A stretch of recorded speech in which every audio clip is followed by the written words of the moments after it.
पति पत्नी का प्यारा रोमांस, एक लंबी कहानी। शहर की चमक दमक से थोड़ा हटकर दिल्ली के एक शांत मोहल्ले में रिया और विक्रम का छोटा सा अपार्टमेंट था। 2 कमरों का यह घर उनके प्यार और हंसी मजाक से भरा था। दोनों की शादी को 2 साल हो चुके थे, लेकिन उनकी नोक झोंक और रोमांस में अब भी वही ताजगी थी जो उनकी पहली मुलाकात में थी। रिया एक फ्रीलांस ग्राफिक डिज़ाइनर थी जो अपने लैपटॉप पर रंगों और डिज़ाइनों की दुनिया में खोई रहती थी। विक्रम एक सॉफ्टवेयर इंजीनियर था जिसकी ज़िंदगी कोडिंग, डेडलाइन और वर्चुअल मीटिंग्स के इर्द गिर्द घूमती थी।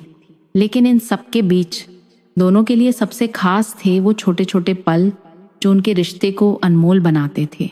बारिश और चाय की शुरुआत एक शुक्रवार की शाम थी। आसमान में काले बादल छाए थे और बारिश की बूंदें खिड़कियों पर हल्के हल्के टपक रही थी। रिया किचन में अपनी फेवरेट मसाला चाय बना रही थी। उसने अदरक, इलायची और लौंग डालकर चाय को खास बनाया था। किचन में खड़ी रिया गुनगुना रही थी, बादल जो बरसे, सावन जो तरसे। तभी दरवाजे की घंटी बजी। विक्रम ऑफिस से लौटा था।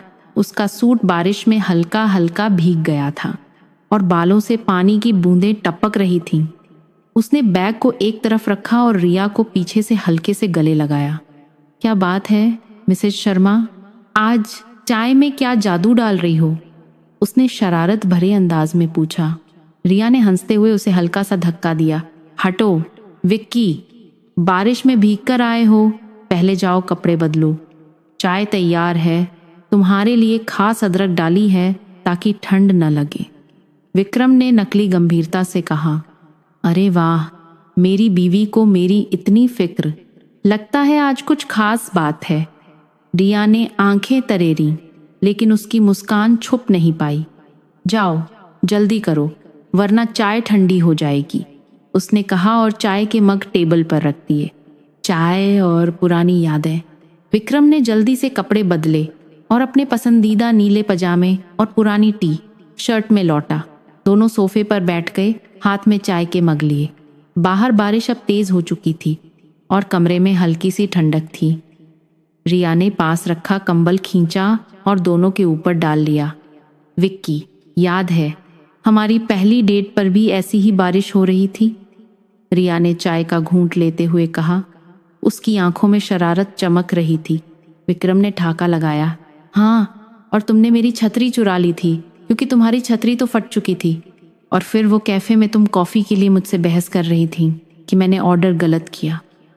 रिया ने हंसते हुए उसकी बांह पर हल्का सा मुक्का मारा। चुराई नहीं थी, उधार लिया था। और हाँ, तुमने उस दिन मुझे कॉफ़ी भी नहीं पिलाई थी, कंजूस। दोनों हंस पड़े। विक्रम ने रिया का हाथ पकड़ा और बोला, अच्छा एक बात बताओ, अगर तुम्हें हमारी शादी से पहले मुझ में एक चीज़ बदलने का मौका मिलता तो क्या बदलती? रिया ने सोचने का नाटक किया, फिर शरारत भरी मुस्कान के साथ बोली, तुम्हारा वो पुराना नीला स्वेटर जो तुम आज भी पहनते हो। भगवान जाने तुम्हें उससे इतना प्यार क्यों है। सचमुच वो स्वेटर तो अब दादी माँ की उम्र का हो गया है। विक्रम ने नकली गुस्से में कहा।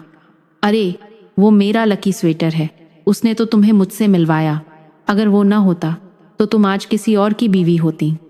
रिया ने हंसते हुए तकिया उसकी ओर फेंका। हाँ हाँ, बहुत बहाने बनाओ। रात का डिनर और छोटा सा सरप्राइज। चाय खत्म होने के बाद रिया ने कहा, विक्की आज डिनर में क्या खाएंगे? मैं कुछ स्पेशल बनाऊं? विक्रम ने आंखें मटकाते हुए कहा, तुम जो भी बनाओगी स्पेशल ही होगा, लेकिन अगर पनीर टिक्का मसाला और नान बन जाए तो मैं तुम्हें पूरा हफ्ता बर्तन धोने से छुट्टी दे दूंगा। रिया ने हंसते हुए कहा, डील। लेकिन अगर खाना अच्छा बने तो तुम मुझे कल मूवी दिखाने ले चलोगे। विक्रम ने हाथ मिलाते हुए कहा, पक्का। रिया किचन में चली गई। उसने पनीर टिक्का मसाला, नान और एक छोटा सा सलाद तैयार किया। किचन से मसालों की खुशबू पूरे घर में फैल रही थी। विक्रम चुपके से किचन में आया और रिया को देखने लगा जो गुनगुनाते हुए खाना बना रही थी। उसने धीरे से कहा, रिया तुम्हें पता है तुम जब खाना बनाती हो तो और भी प्यारी लगती हो। रिया ने शर्माते हुए कहा, बस बस चापलूसी मत करो, जाओ टेबल लगाओ। डिनर तैयार हुआ। दोनों ने टेबल पर बैठकर खाना खाया। विक्रम ने हर बाइट के बाद तारीफ की। रिया, ये पनीर तो होटल से भी अच्छा है, तुम तो शेफ बन जाओ। रिया ने हंसते हुए कहा, हाँ, और तुम मेरे रेस्तरां के पहले कस्टमर बनना। खाने के बाद विक्रम ने चुपके से अपनी जेब से एक छोटा सा डिब्बा निकाला। ये क्या है? रिया ने उत्सुकता से पूछा। विक्रम ने डिब्बा खोला, जिसमें एक खूबसूरत सिल्वर ब्रेसलेट था। बस तुम्हारे लिए एक छोटा सा सरप्राइज। तुम हर दिन मेरी जिंदगी को इतना खूबसूरत बनाती हो, तो सोचा मैं भी कुछ करूं। रिया की आंखें खुशी से चमक उठीं। उसने ब्रेसलेट पहना और विक्रम के गाल पर एक प्यारा सा चुंबन दे दिया। विक्की, तुम सचमुच बहुत प्यारे हो, लेकिन अगली बार इतना महंगा गिफ्ट मत लाना, बस अपने साथ वक्त दे देना। विक्रम ने हंसते हुए कहा, अच्छा, तो अब से मैं सिर्फ अपने लकी स्वेटर में तुम्हारे साथ डेट पर जाऊंगा। रिया ने हंसते हुए उसका गाल खींच लिया। बारिश की रात और सपनों की बातें। रात गहरी हो चुकी थी, बारिश अब भी हो रही थी। दोनों ने सोफे पर कंबल ओढ़कर एक पुरानी रोमांटिक मूवी लगाई। मूवी देखते देखते रिया ने विक्रम के कंधे पर सिर टिका दिया। विक्की, तुम्हें याद है, शादी से पहले तुमने कहा था कि हम एक दिन पहाड़ों पर छोटा सा घर लेंगे? उसने धीरे से पूछा। विक्रम ने उसकी उंगलियां थाम ली और बोला, हाँ, याद है, और वो वादा अभी भी पक्का है। बस थोड़ा वक्त और, फिर हम अपना वो सपना पूरा करेंगे। रिया ने मुस्कुराते हुए कहा, मुझे तुम्हारे साथ हर जगह अच्छा लगता है विक्की, चाहे वो ये छोटा सा घर हो या कोई पहाड़ी कॉटेज। विक्रम ने उसकी ओर देखा। उसकी आंखों में प्यार और विश्वास साफ झलक रहा था।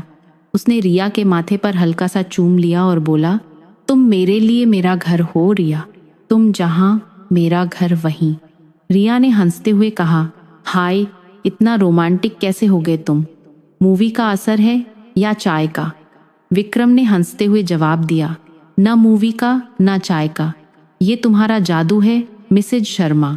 दोनों हंसते हंसते एक दूसरे की बाहों में सिमट गए। अगली सुबह का वादा। अगली सुबह बारिश थम चुकी थी। सूरज की हल्की किरणें खिड़की से अंदर आ रही थीं। रिया जल्दी उठी और कॉफी बनाने लगी। विक्रम अभी भी बिस्तर पर था, आलस में लेटा हुआ। रिया ने उसे जगाया। उठो मिस्टर शर्मा, आज तुमने वादा किया था मूवी डेट का।